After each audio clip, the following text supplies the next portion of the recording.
Hello, I'm Dad of Gab and Dad. This is Gab, my daughter. We're going to review the film Surrogates today. And maybe you'd like to briefly give a synopsis of this dumb film. I wouldn't like to, but I will.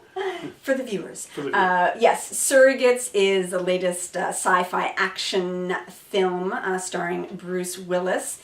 It's a futuristic premise, but it takes place in present day where 90% of the world population has opted to live their lives via surrogates, which are basically robots that are human looking, can look like the person that's operating them or not, acts like them, and conducts their lives for them while they're comfy at home in some sort of tanning bed type of lounger, controlling them with their mind, experiencing what the surrogate is, but not actually physically going out into the world, going to their jobs, going on dates, what have you. Just lying in this bed with this goofy apparatus on the head. Right, and becoming really pasty and stinky. And horrible. Sounds good so far. So this is supposed to have resulted in this utopian society where all of the failings of human interaction have caused crime rate to go down, and man loves fellow man, robot loves fellow robot, and everything's great until this terrible thing happens. A villain, and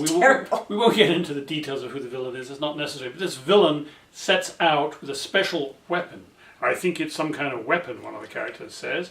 This special weapon, it's definitely a weapon, which he shoots the surrogate and destroys the surrogate. This is sort of what happens to the surrogate. This picture really gives me the creeps. This is a surrogate with his face ripped off. There's a lot of face ripping off of surrogates in this film. And he shoots the surrogate, but somehow or other, the person controlling the surrogate, lying on his tanning bed with a goofy thing on his head, his brain liquefies as part of this. So suddenly, killing surrogates kills the operator.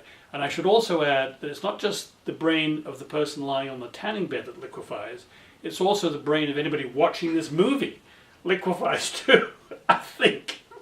No, that would have been sweet release. That would have been sweet release. My brain liquefied. I just couldn't. Can I have my money back? My brain liquefied. Yeah, so this murder is unprecedented, and so Bruce Willis is the cop that goes in, and his partner goes in to investigate it. Their surrogates go to investigate it because everyone's a surrogate. So you may have seen in the ads, Bruce Willis has this creepy, weird blonde wig. That's his surrogate version, which sort of leads into our main problem with this film, which is that all of the characters for the majority of the film are not humans. Who you're watching interacting are robots, and so the problem being they're very, very robotic. I mean, they're dull. They have no human passion. You know, how can you care about a machine? How can you care about somebody who, when his face is ripped off, is ripped off? This is what you got. Reminds me of my first love.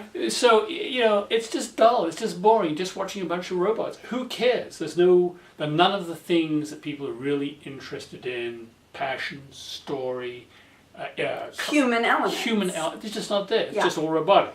And regarding the sci-fi elements, been there, done that.